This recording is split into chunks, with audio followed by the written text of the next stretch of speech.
Bon, de retour avec Nick Payne qui a fini sa bière, j'imagine, là, entre-temps. J'ai jamais eu le temps de l'ouvrir, qu'est-ce que tu veux? Bon, C'est pas grave, j'ai été sauvé par la cloche. alors, à ta question, qu'est-ce que tu fais là? Le gouvernement devrait dire on recule dans le dossier des CPE et des enfants d'immigrants. Donc là, jusqu'à nouvel ordre, il y a des centaines d'immigrants qui vont pouvoir continuer d'envoyer leurs enfants dans des garderies à raison de 9,35 $ par jour. Je pense que la CAQ a senti que c'était chaud, chaud, chaud ce dossier-là. Là. On dit souvent que la CAQ a la qualité de savoir reculer quand quand elle se pense s'être trompée ou lorsqu'on lui dit qu'elle s'est trompée. Alors, on aurait ici une autre manifestation de cette qualité-là. Remontons un peu dans le dossier. Là. Début juillet, on apprenait qu'un milieu de garde subventionné à Sherbrooke a eu la mauvaise surprise au hasard d'une conversation avec le ministère, là, semble-t-il. On voulait avoir des précisions sur le guide des règles entourant les enfants d'immigrants, justement. Puis là, c'est là que le ministère a dit à cet organisme-là, ben en fait, les immigrants qui sont titulaires d'un permis ouvert au Québec et non pas d'un permis de travail lié à un employeur particulier, n'ont pas accès aux places subventionnées. Et là, ça touchait apparemment une quarantaine d'enfants dans ce centre-là. Finalement, ils ont dû en expulser 17 tout de même, après avoir travaillé fort, essayé de faire la preuve que les autres méritaient quand même d'être leur place subventionnée. Ils ont réussi. Mais donc, quand même, 17 expulsions. Et une des administratrices a dit une chose significative. Elle a dit il y en avait pour... le ministère a été clément avec nous. Il n'a pas réclamé les sommes, les subventions, dans le fond, payées de façon non réglementaire. Une chance, parce que ça représentait autour de 300 000 $. Et là, ensuite, quelques jours plus tard, on apprend que des parents d'origine française et ukrainienne Ouais. mettent en demeure le gouvernement du Québec à partir de cette affaire-là. Et eux, dans leur cas, les avocats font valoir que, selon eux, que le gouvernement est en contradiction avec ses propres déclarations là-dessus. Mais bon, il reste que sur le fond, à l'origine, en tout cas, effectivement, semble-t-il, les immigrants avec un permis de travail ouvert ne devaient pas bénéficier de ces places subventionnés. Et donc, là, des centaines d'enfants étaient à risque. C'est ça le problème ici, c'est que comment veux-tu ne pas être touché par ça? Quiconque a un enfant à la garderie sait bien que c'est son milieu, c'est sa vie sociale. Les éducatrices sont pas nécessairement la deuxième mère, mais en tout cas, c'est une personne de confiance extrêmement importante dans sa vie. Le déraciner, le sortir de là pour des questions administratives, c'est un peu Moses, comme on dit en québécois. Alors finalement, là, on apprend maintenant que la CAQ recule, mais va étudier le dossier et voir ce qu'elle fait avec ça. Ce que tout ça nous dit, c'est que, on a un énorme déficit, hein, Rémi. Puis, par ailleurs, quelqu'un a déclaré historiquement, je pense que c'était Margaret Thatcher, elle avait dit, le socialisme, c'est être généreux avec l'argent des autres. Hein? Ben, là, à un moment donné, les autres n'ont plus d'argent. Les autres, c'est toi puis moi, ça, puis ceux qui nous écoutent. Alors là, on est tout le temps pris entre l'arbre et l'écorce, c'est-à-dire qu'on est fâché parce qu'on a des déficits énormes, mais après, on est toujours attendri ou intéressé par une nouvelle, une bonne idée. Il y a toujours une bonne idée puis une bonne raison de dépenser plus d'argent. Alors là, ici, c'est vrai qu'on ne peut pas jeter des enfants dehors d'une garderie, mais en même temps, puis je termine là-dessus, je te renvoie à une déclaration de Guillaume Clich-Rivard, hein, Le député l'ineffable de porte-parole Saint-Henri pour Québec solidaire. de Québec solidaire, oui, puis il dit, bon, je ne retrouve pas mon extrait, mais il dit essentiellement, je paraphrase, il dit, j'ai parlé à des parents qui m'ont confirmé qu'ils étaient venus au Québec parce qu'ils pensaient avoir des places en CPE. Alors, là, à un moment donné, là, c'est ça. Tu sais, on nous serine tout le temps que les immigrants nous choisissent parce qu'on nous aime et puis tout ça, puis c'est bien. Ouais, on nous choisit un peu aussi à cause de nos programmes sociaux, puis il faudrait en être conscient. Puis là, il va falloir essayer de resserrer les règles puis de faire le ménage pour voir s'il n'y a pas d'autres histoires comme celle-ci qui nous pendent au bout du nez. Puis il y en a sans doute. Là, les journaux sont tapissés. Puis ça va continuer dans les prochains jours d'histoires d'enfants qui vont peut-être perdre leur place en Mais garderie, d'immigrants. Il y a la presse qui nous parle de cette Française déménagée dans le bout dans le Saguenay qui dit là, je suis obligé de redevenir mère à la maison. à cause de cette affaire-là, parce que l'enfant va revenir à la maison. C'est que là, on touche, je ne sais pas si tu es d'accord avec moi, mais on touche à quelque chose qui s'apparente à du chantage humanitaire. C'est-à-dire que voilà. C'est-à-dire qu'il y a des questions que les Québécois doivent se poser, des questions qui doivent être traitées par nos politiques qui sont envoyés à Québec à chaque élection pour régler des problèmes de société. Et là, ce but toujours présente sur leur chemin, en tout cas, des espèces d'enjeux humanitaires. Bon, ben, on ne peut pas faire ça aux enfants, on ne peut pas faire ça aux femmes, on ne peut pas faire ça aux gens, on peut pas... Mais c'est parce qu'à un moment donné, ce sont des questions politiques aussi. Absolument. Puis on a le droit de faire nos choix puis nos décisions, mais l'émotion entre en ligne de compte. J'ai retrouvé ma citation de Clich-Rivard. Il dit aussi, c'est une promesse rompue. Mais là, d'une part, il va falloir qu'on commence à penser aux promesses qu'on fait, là, qu'on essaie d'être plus rigoureux avec ça. Oui, qui les fait, ces promesses-là? Oui, ben apparemment, c'est nous. Hein? En tout cas, c'est nos dirigeants en notre nom, au minimum. On a voté pour eux. Alors, c'est nous. Je ne sais pas si tu es d'accord avec moi, mais il va falloir qu'on y pense mieux. Je te donne un autre exemple. On est allé dans la rue, puis on a klaxonné pour donner des augmentations importantes là, de conditions financières aux enseignants.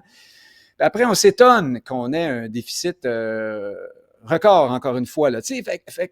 Il y a toujours une bonne raison de dépenser, puis il y aura toujours des histoires pour nous arracher le cœur. Puis à un moment donné, il faut essayer de garder la tête froide. Alors non, on ne peut pas jeter des enfants dehors d'une garderie lorsqu'on les a acceptés dans une place subventionnée. Ça n'a pas de sens. Mais en même temps, il va falloir qu'on essaie de comprendre que on se fait, comment dire, on propose une sorte de forfait tout inclus des fois à ceux qui viennent chez nous. Dès que vous arrivez, vous bénéficiez. Hey, j'ai déjà fait la liste là, des nombreux avantages sociaux qui sont communs à celui qui réside et paie des impôts ici depuis longtemps et celui qui est arrivé hier comme travailleur temporaire. Puis c'est impressionnant. Là. Alors, on a peut-être un problème aussi là, qui relève tout à fait. La mise en marché. Là. Je pense, si je ne me trompe pas, que les réfugiés ont droit au bien-être social. Donc, je veux dire, ça commence dès votre entrée sur le territoire, peu importe le statut qui est le vôtre, vous bénéficiez d'un chèque comme ça. Tu sais, le modèle de société, le contrat social, c'est pas inutile parfois de le réviser. De le réviser avec, évidemment, l'approbation de la majorité de la population. Là, c'est elle qui décide. Il n'y a pas question de faire preuve d'autoritarisme quelconque. 187 Cube Radio, d'ailleurs, le numéro, là, si vous voulez nous écrire, c'est quoi vos positions par rapport à cet enjeu avec les enfants dans les garderies? Moi, j'ai envie de lire des gens, Cybèle, s'il y a des gens qui nous écrivent pour nous dire qu'ils ne sont pas derrière le recul de la CAQ, je suis sûr qu'il y a des arguments politiques qui se valent derrière ça. Oui, bien, pour l'instant, écoute, on en a déjà eu un petit peu il y a quelques instants. Laisse-moi le retrouver dans une seconde. Continuez votre discussion, je vais les retrouver, je vous reviens avec ça, mais je sais que j'en ai eu un tantôt, c'est parce qu'il y en a plusieurs qui sont rentrés en même temps. Ben en attendant, je te dirais continuons la conversation, je te dirais que ce qu'on voit à travers cette histoire-là, on le voit à travers des dizaines de nouvelles de ce type-là au cours d'une année, à chaque année au Québec. Ce qu'on voit, c'est qu'on a tricoté un filet social tel que pour on s'est tricoté là, un grand habit, là, bretelles, culottes, pantalons, là. Puis là, on commence à peine à détricoter des petits bouts en haut ici. Puis chaque fois qu'on défait une maille, ça va être des semaines d'histoire à nous arracher le cœur dans les journaux parce qu'il y aura forcément une bonne idée et une bonne raison de dépenser l'argent des autres qui sera en cause. Il y a toujours des bonnes raisons de le faire. Alors, ça va être extrêmement difficile. Quand on se demande pourquoi tous les politiciens promettent de dégraisser puis de rendre l'État plus agile, plus efficace, plus léger, moins coûteux, puis personne jamais n'y parvient, bien, c'est à cause de ça. C'est parce qu'on s'est mis le doigt dans un tordeur dont c'est très, très difficile de se déprendre. Ceux qui vont vraiment vouloir aller là, j'ai l'impression qu'ils ne sont pas encore nés. Hein. Ceux qui vont le faire vraiment, il y a M. Milei au Brésil avec sa tronçonneuse. C'est une autre société, là, effectivement. Là. Au Québec, on connaît les Québécois. Oui, Cybèle, il y a des commentaires, donc. Bien, il y a Kim qui commence en disant, c'est pas tout à fait la question que vous posiez, mais quand même qui donne son avis sur la situation en disant, moi, mon enfant a eu accès à un CPE très tard, alors qu'il avait 3 ans et demi. Au début, c'était à temps partiel. Il a dû attendre sur une liste d'attente de ressources. Alors, le système de CPE n'est pas acquis, malheureusement. Donc, il y a plein de parents qui doivent déjà rester à la maison. On manque de ressources déjà pour les gens qui sont ici, qui sont nés ici, qui ont déjà ce droit-là. Par rapport à la question du recul gouvernemental, il y a quelqu'un qui dit, moi, je suis complètement en désaccord d'accord avec le gouvernement qui change d'avis. Un gouvernement trop influençable n'est jamais bon. C'est un État sans culotte. Quelqu'un d'autre nous dit, nous sommes en démocratie et nous votons les programmes selon les programmes et les promesses des partis politiques. Ils doivent remplir leurs promesses, sinon les gens sont découragés et ne votent plus. Ah ben ça, c'est très intéressant ce que le monsieur nous dit, parce qu'effectivement, la CAQ a la réputation, en tout cas, de monter dans les sondages lorsqu'elle décide d'être humble, lorsqu'elle décide de reculer face à l'expression populaire de massive, mais là, en même temps... le déficit monte en même temps. Le déficit monte en même temps, Nick, puis en même temps, la CAQ, elle prend des engagements lors des campagnes électorales. Ce sont ces engagements-là qu'elle doit honorer. Ah ben là-dessus, forcé d'admettre que la CAQ est loin, loin, loin de l'image qu'elle projetait aux yeux de plusieurs, d'une certaine rigueur. On pensait que... D'ailleurs, c'est encore le cas pour Québec solidaire. Hein? Pour bien des gens à Québec solidaire, la CAQ, c'est la droite, là. La droite économique. Mais il faut être sérieux. Pour avoir parlé en coulisses, à micro fermé, à de nombreux péquistes, je dirais vétérans péquistes, la plupart me disent la CAQ gouverne comme un gouvernement du PQ aurait gouverné là, dans les années 80-90. Parce que, voilà, on est plutôt porté sur le filet social. Mais le premier témoignage était très bon parce que nous a rapporté Cybèle. Et c'est d'ailleurs l'argument des caquistes était celui-là, avant qu'ils reculent, c'était de dire c'est une question d'équité. C'est difficile pour tout le monde d'avoir une place en garderie, puis on en manque là, cruellement. Il n'y a pas seulement des travailleurs temporaires qui sont pas capables d'avoir des places ou qui alors, comme cette dame qui a témoigné, elle dit, pour moi, c'est difficile, ça prend des années des fois. Oui, plusieurs sont obligés de rester à la maison. Maintenant, il reste un seul problème ici, c'est que là, on a voulu sortir des enfants qui étaient déjà rentrés. C'est très compliqué. Non, mais ça paraît mal. Pourrait pas... Ben oui, au minimum, on devrait essayer, je ne sais pas si ça se peut, mais de dire, vous allez rester là, mais là, ça va coûter un peu plus cher. Ah, mais là, évidemment, on déchirerait encore notre chemise, mais on dirait, on n'a pas les moyens. Mais c'est pas très cher, 9,35 par jour. Le coût de la vie n'est pas si élevé que ça au Québec. Peut-être que plusieurs arriveraient quand même à s'en sortir, surtout qu'on ne cesse de nous dire que ces travailleurs temporaires-là occupent souvent de bons emplois bien rémunérés. C'est ce qu'on nous dit. C'est pour ça, Nick, et là, je m'empêchais de le dire, mais là, je vais le dire, je pense pas que ce soit cruel de faire ça. C'est-à-dire que c'est désagréable, ça vient défaire les plans de certaines personnes. Et c'est cruel pour des gens qui ont des revenus modestes, mais pour des immigrants économiques qui sont venus ici pour faire ces fameux jobs-là que personne ne veut faire ici, hyper spécialisés, à très bon salaire, là, 9,35 $, c'est un prix qui payait, puis ils vont être capables de payer un peu plus cher. Là. Je veux dire, je vois pas en quoi c'est cruel. C'est parce qu'on met l'enfant au cœur de ça. Fait qu'on dit, on fait ça à des enfants. Non, on fait ça à des parents. On fait pas ça à des enfants, là. On fait ça à des parents. Rapidement, tu veux nous parler de ce chanteur qui s'est fait censurer. Je pense que le mot est juste. Là. Il était censé venir faire un spectacle à Québec. C'est un chanteur américain. Hein? Puis d'ailleurs, quand on lisait les articles sur le sujet, là, il fallait fouiller pour trouver son nom, hein, parce qu'il était présenté comme un chanteur pro-Trump, un chanteur pro-catholique, un chanteur satanique. Enfin, tous les noms sortaient. Il s'appelle Sam Feucht ou Fecht. Là. La traduction, la prononciation, ça reste à dire Foyt. Bon, ouais, voilà. Foyt, ouais. Foyt. Bon, okay. Oui, puis je pense que c'est Sean. C'est Sean. Sean, mais ça va mal. Oui. Tout va mal. Alors, ça s'écrit F-E-U-C-H-T, puis c'est un nom allemand qui devrait se prononcer Feucht. Hein, commence pas avec les niveaux de... Oui. Je fais mon Claude Kenville du commentaire politique. Lui qui, parenthèse, prononçait toujours les noms des joueurs étrangers rigoureusement dans la langue d'origine. Ça faisait changement de tous ceux qui pensent que dès que c'est pas un nom français, il faut le dire en anglais. Là, fin de la parenthèse. Oui, donc ce chanteur est un...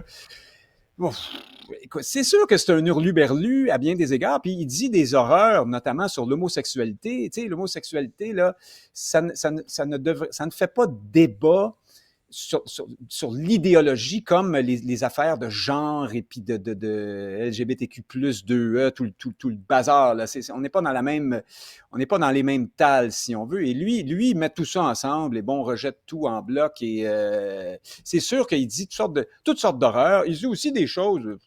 Qu'est-ce que tu veux? C'est un chanteur chrétien. Il fait du prosélytisme musical. C'est pas d'hier que ça existe, ça, par ailleurs. Maintenant, la question, c'est pas de savoir s'il est un peu méchant, très méchant, complètement méchant, ou c'est pas ça la question. C'est de savoir s'il n'enfreint pas la loi, pourquoi on l'empêche de s'exprimer.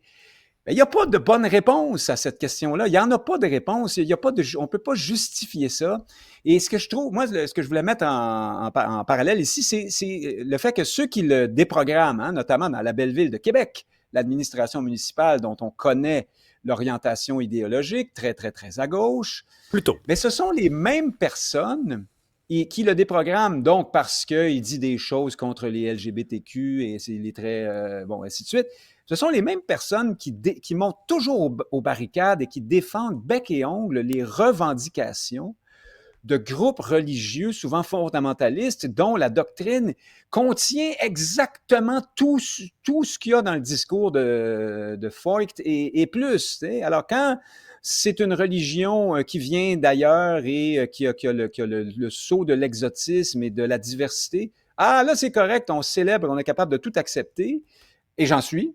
Mais lorsque c'est un méchant blanc qui vient des États-Unis, là, on tire la plug frénétiquement comme des enragés. Ça rappelle un peu ce moment où l'ineffable ministre Caroline Proulx avait déprogrammé un événement au Palais des Congrès parce que, pensait-elle, il allait s'y trouver des gens qui sont contre l'avortement. C'était peut-être vrai, peut-être pas selon certains aussi, mais je pense que c'était vrai que ces gens-là étaient contre l'avortement. Mais la question, c'est qui va décider quand est-ce qu'on empêche des gens de parler ou pas, puis où est-ce qu'on va aller avec ça? Qui est l'arbitre de la bienséance là-dedans? Mais c'est pour ça que la solution la plus simple, Nick, c'est de laisser parler tout le monde. C'est de laisser parler tout le monde à condition, évidemment, qu'ils respectent exactement certaines... pas de diffamation, pas de calomnie, pas d'appel à la haine. Mais si vous ne rentrez pas là-dedans, hein, puis là, en passant, c'est ça que les gens disent. Ils disent, oui, il a fait des appels à la haine. Il venait faire un spectacle de musique, là. OK? C'est ça qu'il s'en venait faire. Il s'en venait pas faire une conférence là, sur ses positions officielles en matière de droits des LGBT. Donc, non, on a évoqué... Il pourrait faire un appel à la haine sur scène comme artiste, mais à ce moment-là, on appelle la police, on porte plainte, on dépose, puis il ne viendra pas la prochaine fois, puis on respire par le nez. Des hurluberlus, il y en a partout, tout le temps, puis le fait de leur donner... On leur donne une tribune quand on fait ça par-dessus le marché, comme si c'était nécessaire. Alors, son nom, là, je me réessaye, c'est Sean Voigt. Mais toi, ton nom, Nick, c'est Nick Payne. Merci. Bonne fin de semaine. Villemur, c'est plus facile. Salut. Ouais.